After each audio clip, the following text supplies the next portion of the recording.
కేసీఆర్ విమర్శలకు మంత్రి పొన్నం ప్రభాకర్ కౌంటర్ ఇచ్చారు. ఉనికి చాటుకునేందుకే కేసీఆర్ ఆరాటం అన్నారు మంత్రి పొన్నం. తోలు తీస్తామంటే ఇక్కడెవరూ రెడీగా లేరన్న పొన్నం ఎమ్మెల్యే, ఎంపీ, పంచాయతీ ఎన్నికల్లో ప్రజలు మీ తోలు తీశారని కౌంటర్ ఇచ్చారు. ప్రజాస్వామ్యంలో పద్ధతిగా మాట్లాడాలని సూచించారు. స్ట్రగుల్ ఫర్ ఎగ్జిస్టెన్సీ, ఉనికిని కాపాడుకోవడానికి మీరు రాగానే తోలు తీస్తామంటే ఇక్కడ మేము ఇప్పి తోలు చూపెట్టి మీకు ఇవ్వడానికి సిద్ధంగా లేం.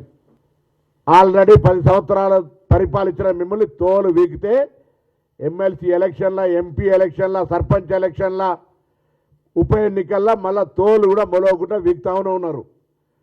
మీరు మమ్మల్ని తోలు వీక్తా అంటారు.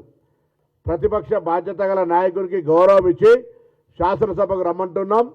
శాసనసభలో నిన్న కూడా గౌరవ ముఖ్యమంత్రి గారు చెప్పారు. స్పీకర్ గారు కూడా ఎక్కడ కూడా పెద్ద ఆయనకు గౌరవం తగ్గకుండా ఉండే విధంగా శాసనసభ నడుపుదాం.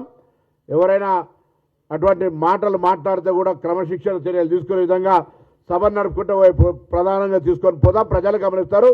తెలంగాణ యావత్తు చూడాల్సిందే తప్ప ఎవరితో ఎవరు వికరణ చూస్తారని చెప్తుంటే మీరు ఇట్లా మాట్లాడితే పద్ధతి కాదు. హాస్టల్లో కిరాయిలు కట్టకపోతే తాళాలేసే పరిస్థితి నుంచి, పాత బకాయి మెచ్చార్జీలు కట్టకపోతే కట్టుకుంటూ వస్తూ, మేము గురుకులాలు ఓపెన్ చేసినామంటారు. 300 గురుకులాలు ఉంటే 327 మహాత్మా జ్యోతి పాపలు అంటే 300 స్కూళ్ళు కిరాయి బంగ్లాలలో, పౌల్ట్రీ ఫారాలలో ఎక్కడ పడితే అక్కడ పెట్టారు. వాటిని సొంత భవనాలు కట్టడానికి, వసతులు కల్పించడానికి ఇబ్బంది కలిగేటువంటి పరిస్థితి. ఈ విధంగా ప్రభుత్వాన్ని సరి చేసుకుంటూ ముందుకు పోతున్న సందర్భంలో మీరు కట్టిన కాళేశ్వరం ఏమైందో తెలుసు.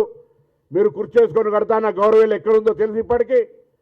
కాబట్టి చర్చ ఏదైనా ప్రజలందరూ చూడాలి. మీరు మేము మీడియాల ముందు మాట్లాడుకుంటూ కాదు.